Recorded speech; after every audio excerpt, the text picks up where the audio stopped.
Welcome to the Valhalla Filmcast, a show where normal guys talk about the films that they love. And here are your hosts, Bryce Thompson, Brian Hammond, and Cody Ryrie. Now get ready, because the show starts in 3, 2, 1. Welcome to the Valhalla Filmcast. I am Bryce Thompson. I am here with Cody Ryrie. How's it going? We are short Brian. He'll be back, though. He's not gone forever. No. But in the meantime, we are going to talk about movies like we always do. This one is a little different because we're actually talking about TV for the Sacrilege. Yes. The topic for this discussion and why it includes TV is who tells the better story, like the better story format. You know, who can tell a story the best, I guess, is our question. Yeah. TV or movies. And I think that this is interesting for a number of different reasons.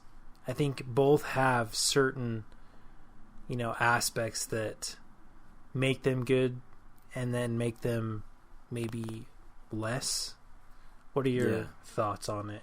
Well, I think it's important to go back and talk about the history of television a little bit, just a little bit. Because movies have basically, they have changed. You can go back to the 30s and we go back to the silent era and you've got movies that are 20 minutes long and some that are 6 hours long. There was no agreed upon length. But then as time went on, it became normal for it to be an hour and a half to 2 hours. And we're still there, basically. With some outliers, Lord of the Rings and whatever. But most movies are an hour and a half to 2 hours. That's where we're at. TV, on the other hand, started off with small chunks, 20 minutes, and it started off telling non-connected stories. So if you go back to like the 50s and 60s, the sitcoms, they have the same characters, but there's no story connectivity between the episodes. They're all different. And then starting with around the X-Files, I think, was one of the first shows to ever do it.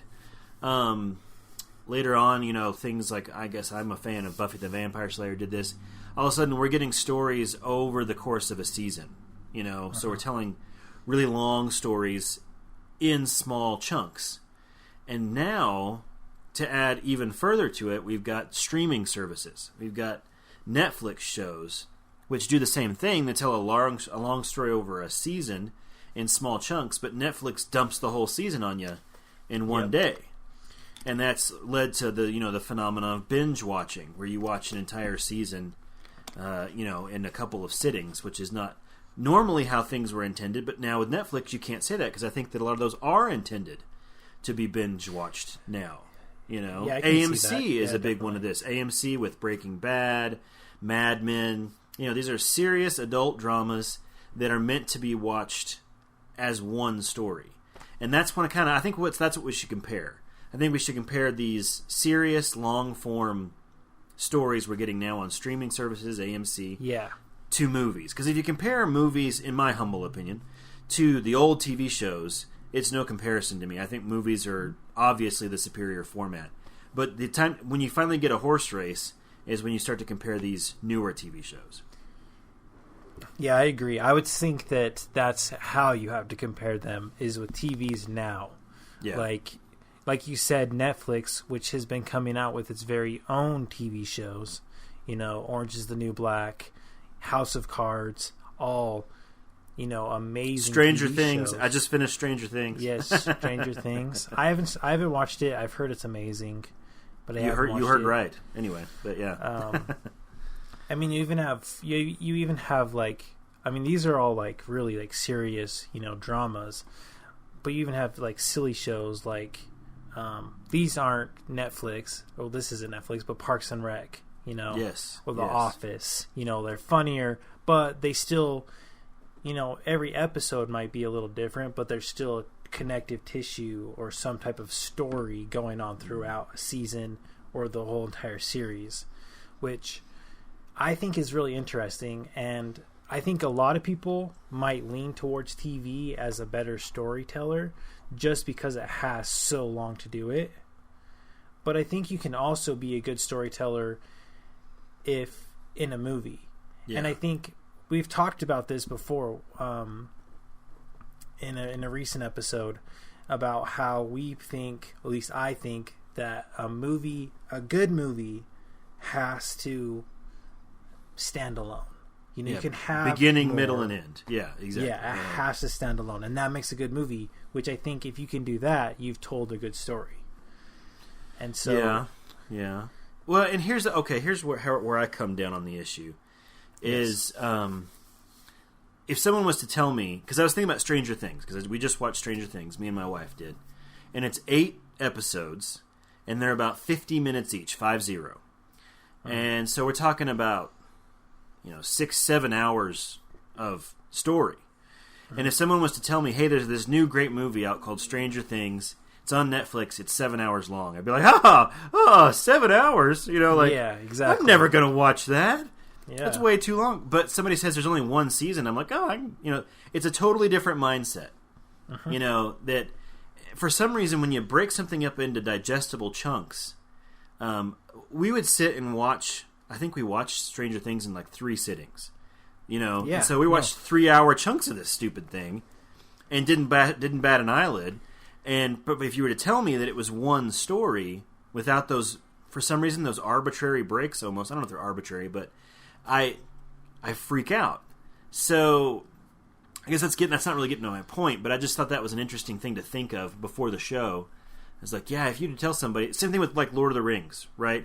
You tell people in my family, you're like, oh, Lord of the Rings is 3.5 hours long each movie, and then if you watch all of them, it's 10 hours. And I know some people that won't watch Lord of the Rings because it's too long, who have no problem watching 5 seasons of a TV show. Which, I find that very interesting, because I was just thinking about this. I was like, man, I need to watch more movies. I'm getting behind, and, I'm going to look like a fool on the podcast because I'm so far behind. Yes. And I was like, but it's so hard for me to watch movies, but then I'll come home from work and I'll sit on the couch and watch a TV show the whole night. I mean, how many movies could you fit in that, a time period? But for some reason you have this 15-second window before it switches episodes. It makes it feel like, oh no, it's not that big of a deal. But so it's TV shows are like potato it's really chips. Interesting. You can just be like, I'm gonna have 1. No, I'm gonna have 2. No, I'm gonna have 3, and then you look down and the bag's gone. And I don't know in my culinary analogy what a movie would be, but it feels like it takes more chewing to get a movie down. It's not something you just snack on. You actually have to think about it. A movie could be like a steak dinner. You have to take the time to go out. And do you want to do 3 of those in a row? No, you don't. But I think I when I watch a movie, I feel like I enjoy it more. When I actually sit down, take the time, watch the movie, I feel like I enjoy it more than I do a TV show.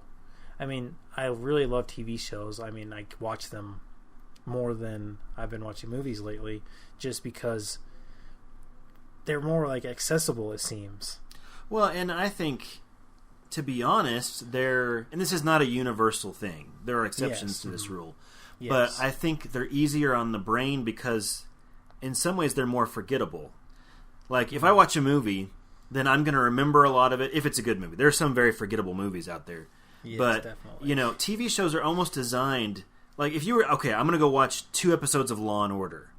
And then 3 days later, if you asked me what they were about, I'd be like, police and courtroom stuff. Exactly. They totally are disposable. They're gone, But movies, a lot of movies aren't that way. They kind of stick around because I think they require more of your brain. But if we go into this, which one's more a better storytelling format? Let's look at the strengths and weaknesses of each, and then we can make a more informed decision. I think the strength of television is its time period. If a story is built on characters and on an audience getting attached to characters, then it's hard to beat, like you're saying, 8, 10, 12 hours with characters versus 2 hours with characters. And so, when the crap hits the fan during the season finale, then you can be really worried about these characters because you spent so much time getting to know them and the ups and downs and whatever else. So that's a strength that TV really possesses that movies don't. Or can't. It's harder to get in movies, I guess. I agree. And with movies, you also have to take the time, the precious time, to try and develop your characters to make someone fall in love with it. And I think that's harder to write. You know, a good movie to make someone fall in love with them in, 30 minutes. You know, you only have 2 hours. Yeah. You have to have your main character you have to fall in love with really quickly, and then your other supporting characters. Well, forget the villain even. You know, you've got to exactly introduce the villain and maybe give him some backstory or her, and that's really difficult. TV shows, for example, if you have a whole season to tell a story, you can spend, if you want to, you can spend a whole episode on the bad guy, on his backstory. Some do. Some do. And so that makes sense, and that helps, you gain trust, I don't know, in the characters. Sure. And we've been watching Parks and Rec again. Hilarious. It cracks me up. You have... don't ask me, like you said, what any of the episodes are about, but characters, hilarious. And I think it would be interesting to see if they had a Park and Rec movie before the TV show, just to see how that would work out. Yeah. Because the first season, my wife was watching it and I was I'm not really interested. They're not as funny. Andy isn't hilarious. Ron is kind of funny, but you're not really sure what he is all about. And so it takes that time. By the time you get to third season, fourth season, you're way in it and you're laughing every time. But it's taken how many seasons to get you to that point? Yes. And with a movie, you don't have that much time. Well, and I think, but here's again flip that coin over, and when you have all this time that you got to fill, right? Yeah. Then sometimes what do you end up doing? You end up spinning your wheels. A lot of TV shows have frustrated me because it seems like they revisit the same ground over and over again because we've got 15 episodes, right, that we've got to fill this season. Here's the story, and it's not big enough. And so we're going to kind of be repetitive here, or we're kind of going to go in stuff that doesn't really matter here. And in a movie, it can be all, muscle. It can be, it can be lean and it can be mean, and it can just hit what's important. And for a TV show to be that way, now Netflix is kind of helping this because on a network TV show, you've got 12 or 13 or even 21 episodes. But Netflix, I don't think they care.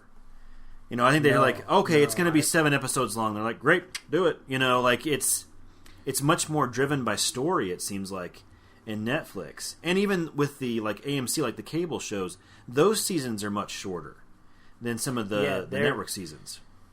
They're definitely, you can definitely see TV, definitely, tuning and, getting finer with what they're doing, getting and figuring out, okay, we want to concentrate on this is what we're going to do. You don't have, you still kind of do have a couple of those shows, those, the sitcom, like the King and Queens, that kind of show. But it doesn't seem as much now. It's mostly seems like it's more those have gone away, story driven. And so I think because you've seen Netflix come in with those type of shows and they've just blown it out of the water. I find Netflix shows so much more engaging and interesting than I have, other shows that are, I don't know even what one is now because I don't care. But that's right. but you have Breaking Bad and some of those AMC shows where they kind of are like the Netflix shows where they're driven by a character and the story, and you can tell that that's what people want. Well, that's where the big viewership is, right? You look at the numbers for Breaking Bad, you look at the numbers for Walking Dead, and here's the thing that I also is a big weakness of TV for me, which they have not solved yet. Now, I say this having not seen Breaking Bad, which I hear does not fall into this trap I'm going to announce, but I think the trap that TV gets into is it goes on too long. There's a lot of them are always wanting one more season, and even if that season isn't bad, sometimes it'll be lackluster from the previous season when you would have had a much stronger story if you hadn't have been like, we've got to have more. We've got to have more. Now, I heard Breaking Bad from a lot of people does not fall into this category. That Breaking Bad is good all the way through and whatever else. And that may be so. You know, it's amazing. It's amazing. But, I mean, even my beloved Joss Whedon, who, you know, I worship as the golden calf that he is, he, you know, he's had there's some bad seasons of Buffy. There are some bad seasons of Angel. You know, the only time that doesn't have a bad season at all is Firefly because it got canceled halfway through the first season. And I remember reading somebody, because they're always trying to get Firefly back. Everybody wants Firefly back. And, you know, Joss Whedon said no, over and over again. And I read a fan article saying this is a good thing. Because he said, look at this. Buffy's got bad seasons. You know, all the other has bad seasons. Firefly is excellent from start to finish. It is pure, concentrated awesomeness, even including the film. And that wouldn't be the case, probably, we don't know for sure, if it had been gone on. So I think TV really needs to learn, in some ways, when to cut its losses. I even feel that way about Stranger Things. Now, I haven't seen Stranger Things Season 2. It's been renewed. They're going to make it. But towards the end of the last episode, they started setting up Season 2, and I was like, suck! Like, it felt like a really good beginning, middle, and end. And then all of a sudden, we're like, no, not quite. You know, we're not going to end it here. I'm like, wow, but it just would have been so good if it had been encapsulated. Just to end it. Yeah, and that was like basically my only complaint, is that now we're setting up for Season 2, and it feels incomplete when you could have had this awesome, complete story. Which I think is a downfall, but also could be kind of a... I don't know the word. Could be a positive thing about TV is when they set up the second season. It always seems, like you said, to be incomplete when you just finish it off, tidy it up, and then put it away. Yeah. Which is what I like when they do it with movies, and when you can always tell a good movie, and then you can always tell if you're going to be kind of disappointed. Because when they start setting up for their sequel, you're like, oh, okay. Okay, just wrap it up. Just make it nice and tidy and set it off to the side. Then come out with your second movie and do whatever you need to do. Yeah. And so I kind of... And also, money is definitely part of this game. Oh, sure. About how... Absolutely. And so that throws in and, messes everything up. But... I think it would be very interesting if someone did that. They just made one complete, I guess, kind of like Band of Brothers. They kind of did that, That's true. The miniseries does that. A miniseries.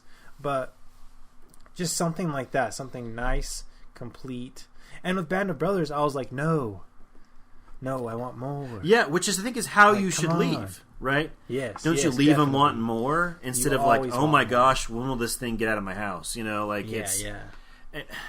And here's the thing that we've got to get into, I think, to kind of build this conversation to where it's naturally going, is where movies and TV have had unholy children that have merged. Yes. And that is with Disney. That's Marvel and that's Star Wars. Marvel and Star Wars have become, Marvel more so than even Star Wars, but have become this hybrid of kind of TV, kind of movies, not totally either. And everybody was saying, I remember somebody asked, I was reading an article, and they're like, is Marvel the most expensive, most successful TV show ever made?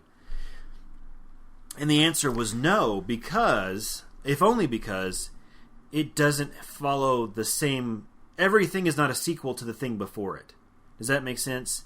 Like, they all take place in the same universe, but Ant-Man is not really a sequel to the Avengers.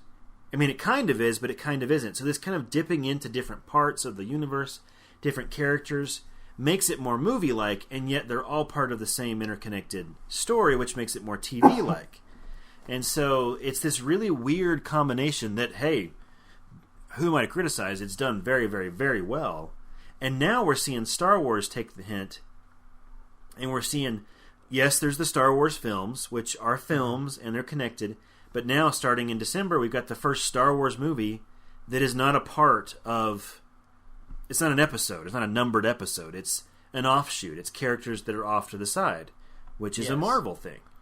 So we'll see how it goes, because nobody knows how well it's going to do when you don't have the main characters, I'm assuming it'll do pretty well. I think it will, yes.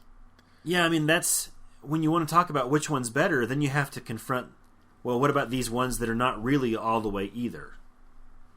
So, and DC has started to do this as well. Everybody's, wanting to jump on the bandwagon. Speaking of small side note, it was just announced the other day that Suicide Squad Blu-ray is going to get an extended version. Oh. But it's only about like 13 or 14 minutes worth. And Great. the Batman vs Superman was like 35 minutes. So what is this deal. 13 minutes going to be? They haven't said. Like, what? It's just more torture? Like, what are you going to do? 13 minutes isn't going to matter to make this movie better or not. Like, there's literally nothing you can do unless you just totally change the entire movie on the Blu-ray version. And that version is 13 minutes longer. Well, I think you had a better argument with Batman vs Superman because the longer version, which was substantially longer, and had new plot points and new characters and whatever else, was basically the director's cut. Now, Suicide Squad, David Ayer keeps saying it's not the director's cut. The theater one is the director's cut, and yet there's a lot of behind-the-scenes stuff that doesn't really line up with that. So, anyway, sidetrack. Down this path. We're going to come back. We're going to come back. Here we go. We're pulling back on the road. Here we go. Now, to get back from our tangent of Suicide Squad. Yeah. Suicide Squad is a horrible storytelling. Like, don't do that. I mean... Well, that's the same thing, though, isn't it? Because you just have Batman show up for 5 minutes. Yeah. So same universe, but not really a sequel, but yes, kind of a sequel. It's this new. It's this new hybrid kind of storytelling. Yeah. So I would say I'm going to come down because it feels pansy-like not to declare what I really love on this one and which one if I think is superior. I do think movies are superior, and I'll tell you why. Because I think you can still get connected to characters. You can still get a great plot across. You can still have an awesome villain. You can still, you don't have to have a villain, but you can do all these things in a 2-hour stretch that you can also do with a TV show. I don't know that there's any, and again, there are probably exceptions to this. There's not anything you can do with a film that's really well written and well made that you can't do with a TV series. So I don't know. I think the extra time is more of a burden than it is a benefit, and I prefer when you can be efficient with your storytelling. Now, that leaves room for things like Netflix that they just kind of decide how long the story should be and do it. But I still prefer the 2-hour... I mean, a lot of movies now are like 2.5 hours, but I prefer that storytelling format because I think you can get the same things done without the pitfalls. I don't know. That's where I come down. What are your thoughts? I think I've been wondering about this for some time now. What is the better way to get a story across? And I'm leaning towards movie as well, just because when I think of TV shows, I think of Breaking Bad. I'm like, yeah, that's a great TV show, love it.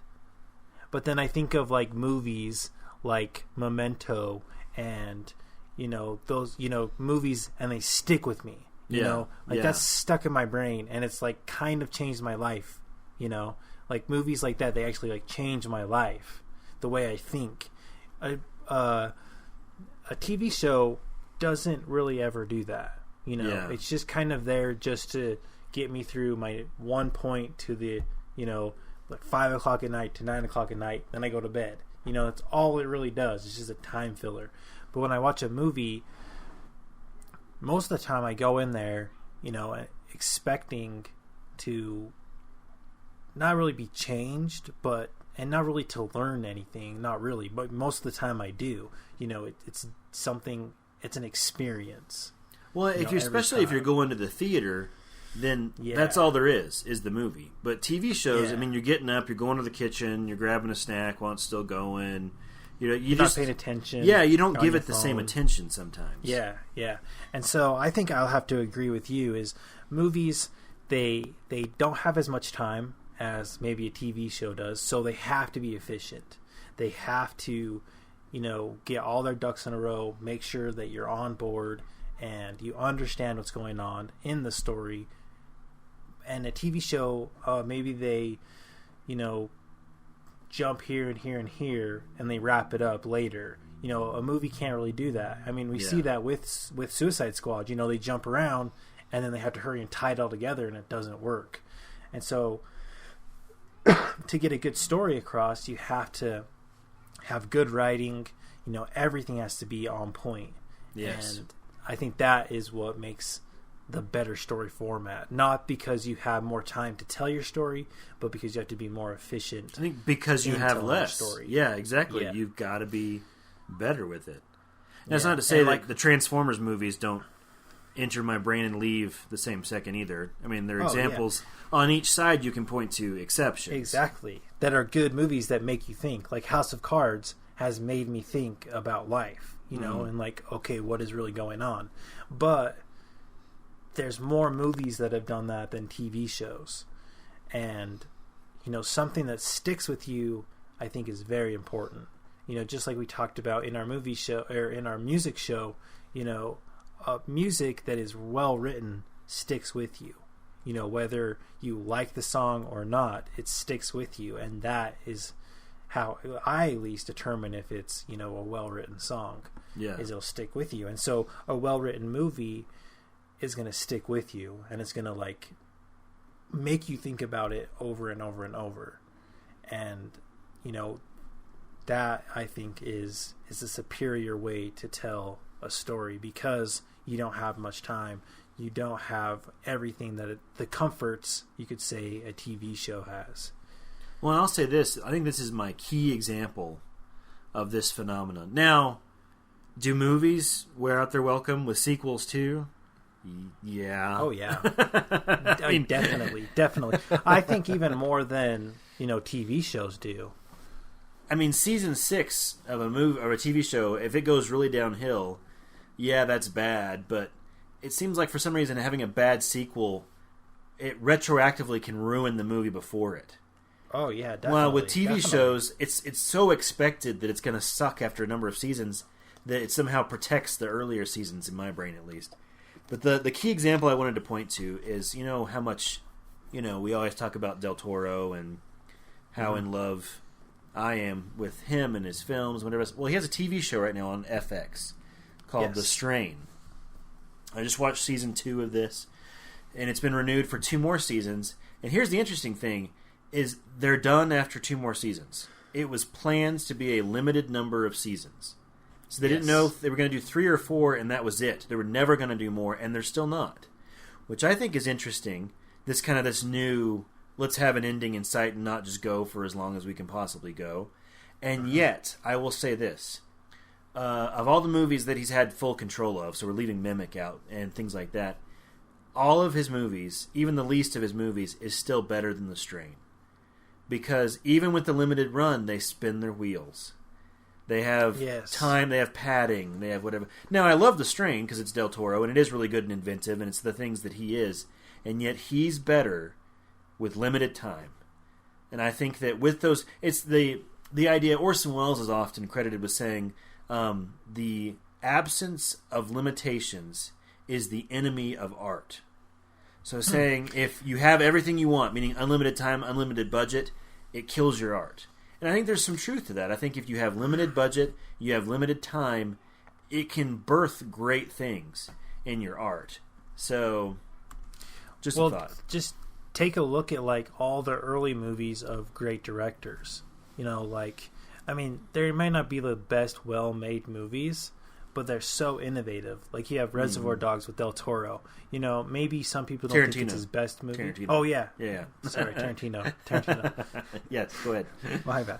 But with Tarantino, you know, Reservoir Dogs, he had to be so resourceful with everything that he got. You know, he had to use the actors that he got. He had to make sure that, oh, hey, do you have any hookups we can use? You know, he had to be like on point with everything. And the whole movie almost takes place in one location. I mean, not entirely, but it's very close. Yeah. And so you see, and like with Nolan and his early movies, you know, you have to be resourceful and, you know, take everything that you have and use it to its fullest potential.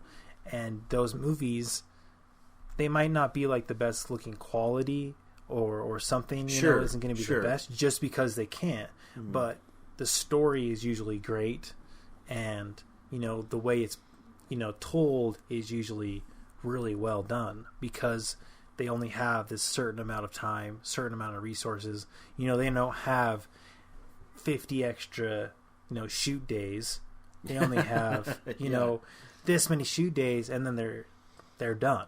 Well, let's So apply they don't have the time. this idea to a TV situation.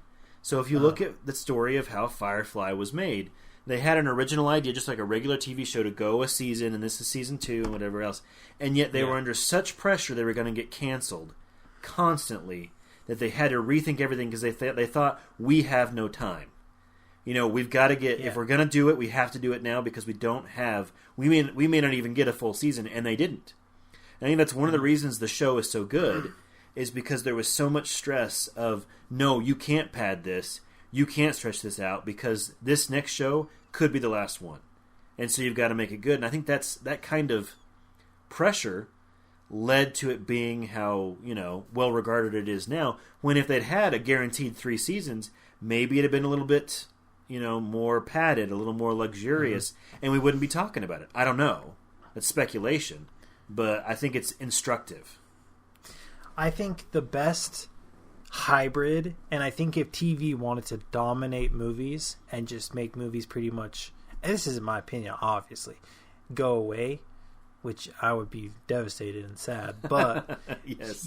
They had the O.J. Simpson miniseries. Yes, which I O.J. super versus the want to People. see. Yeah. Watched every season because it was so good. Like, we recorded it and we watched it every night. That's how good it was. And I think if TV did that, because I think there's only like 10 episodes, something like that. There wasn't many, but that's all there was.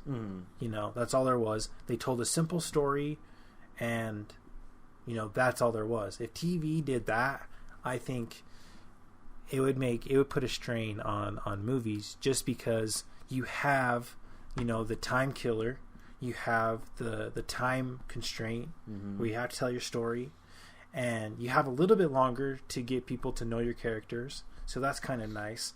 And it's on TV, so you're not paying a ton of extra money to go sit in the theater for 2 hours. You spend an hour and then you're on with whatever you want to do. And so I think if TV just switched everything to that format, it'd be really interesting. I would like to see what that would do. I wonder if it would catch on, or if it would be the only thing that you don't get with TV also is the size and the spectacle. That's true. I want you to imagine. Now, I have mixed feelings about this movie, but I want you to imagine that The Revenant came out as a Netflix movie, and you were to watch it, on your laptop. I think you'd lose something. Part of that film experience, especially with that film and some other of the bigger movies, is being in the theater. Everything else is black, and it's huge. It's right there.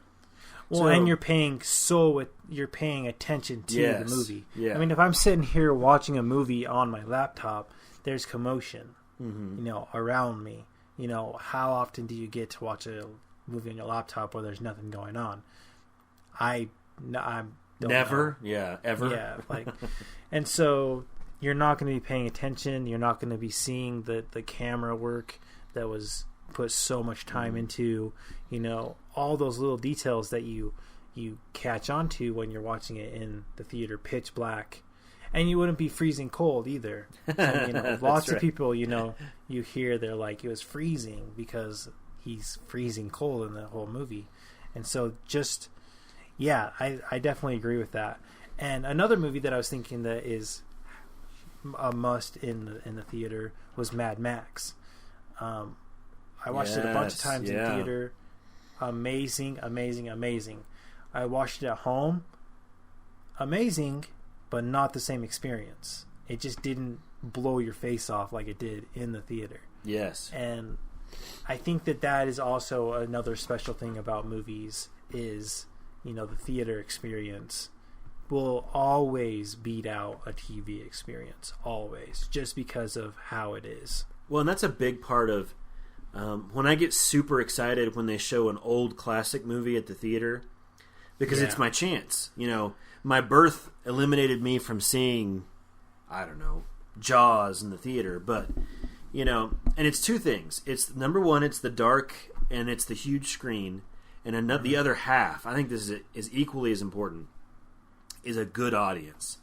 I mean, you can't, if you have a good audience that's reacting to the movie, then that becomes this communal experience that you cannot get with TV, unless you got 30 people in your living room watching it, which doesn't happen all that often, you know?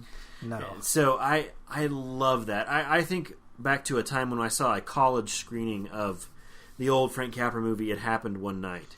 And this is a romantic comedy from the 30s, and it was a packed house full of these college students, and it was one of the best audiences. I mean, they're laughing, they're gasping, they're whatever. And I had liked the movie before, and then I loved it after that, because they made me realize how good it was. I was like, holy cow, this movie works so well. I remember Signs, going to see Signs in the theater, and the way that, you know, M. Night Shyamalan played the audience, this is Ebert's phrase, played them like a piano. You know, he just hit this button, they do that. Hit this button, they do that. And it was phenomenal. And I don't know, I think I would have always liked it. But if I'd seen it for the first time at home, I'd have been like, oh, that was scary, that was good.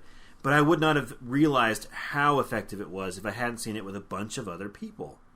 And so that's something you can't really, you can't undervalue, I don't think, with a film or a story experience. That's why on this trip, which we're starting a week from tomorrow, going down to Hollywood, Brian and I, almost all of it is just us going to see movies. Like, that's basically what we're doing the entire week, is see, because they show old movies in LA constantly.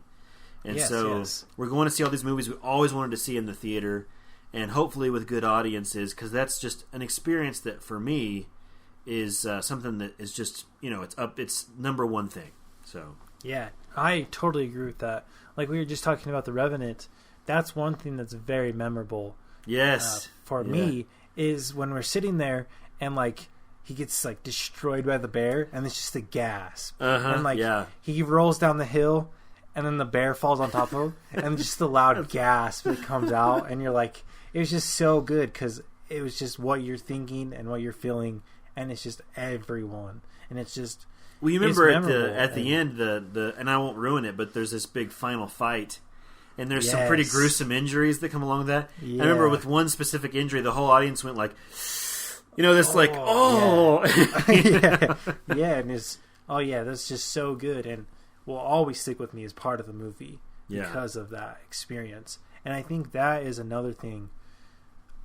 And I think that's another thing that makes the theater so special. And I think that definitely plays into what makes a movie a good story format, is that theater experience. Because I watched The Revenant with my mom and my dad, and I also watched Mad Max with them, and completely different experiences. Mm-hmm. Of course, you know, different people. I like all of that stuff, and they're like, okay, whatever.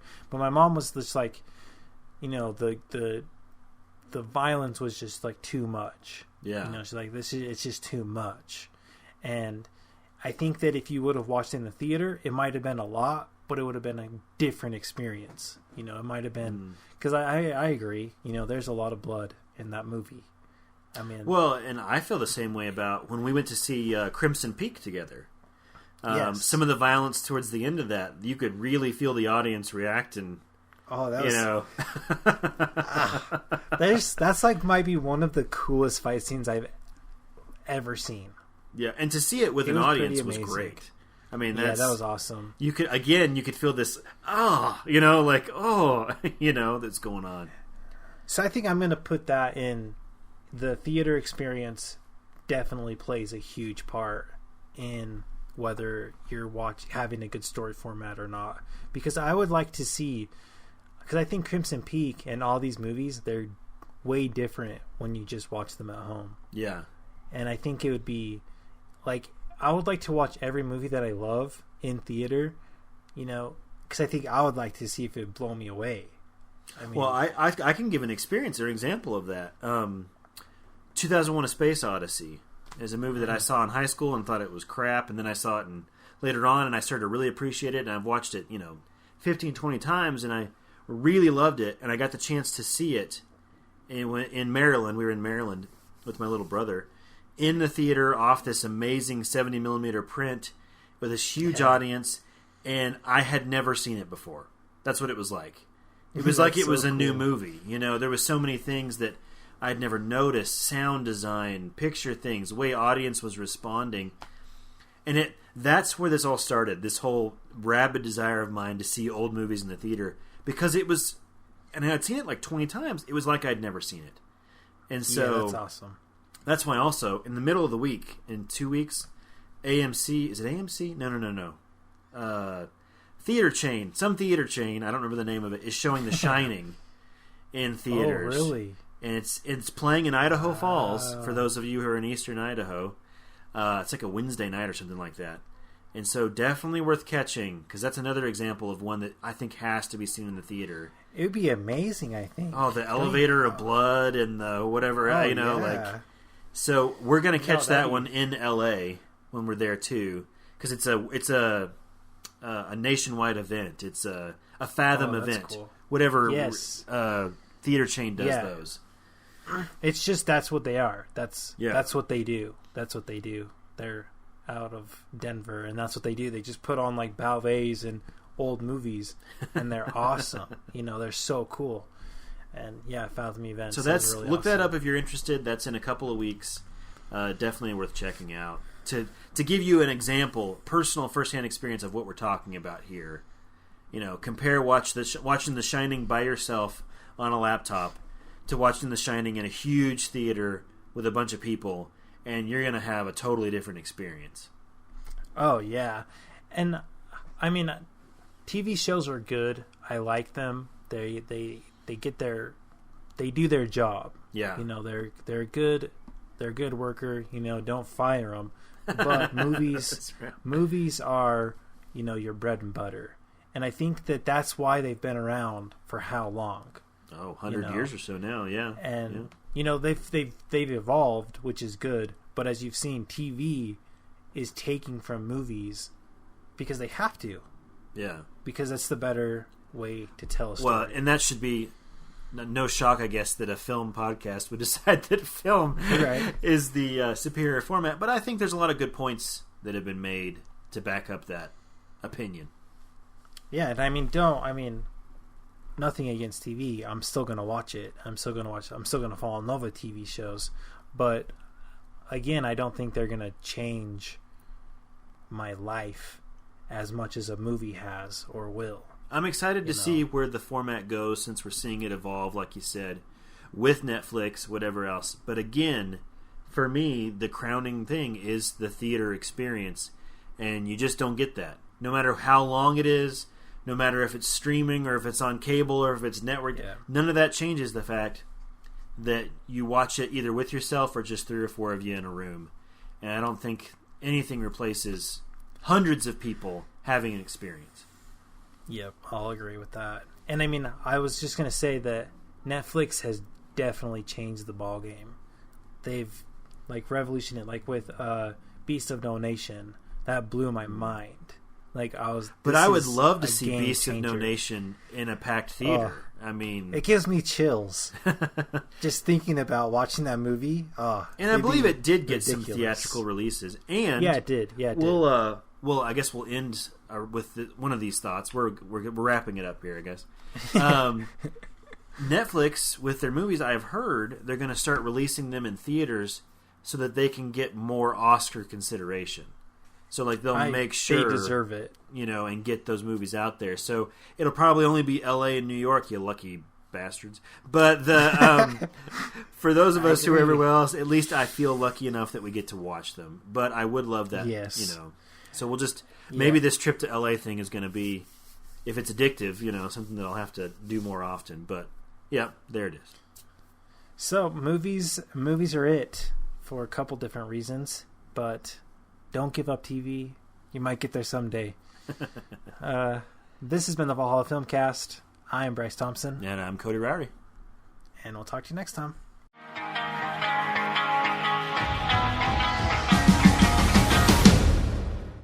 The following views, opinions, and commentary are the sole property of the Valhalla Filmcast. Any unauthorized reproduction without prior consent is prohibited. Any incidental music, audio clips, or film trailers are used for the sole purpose of film criticism and commentary as allowed under the Fair Use Act.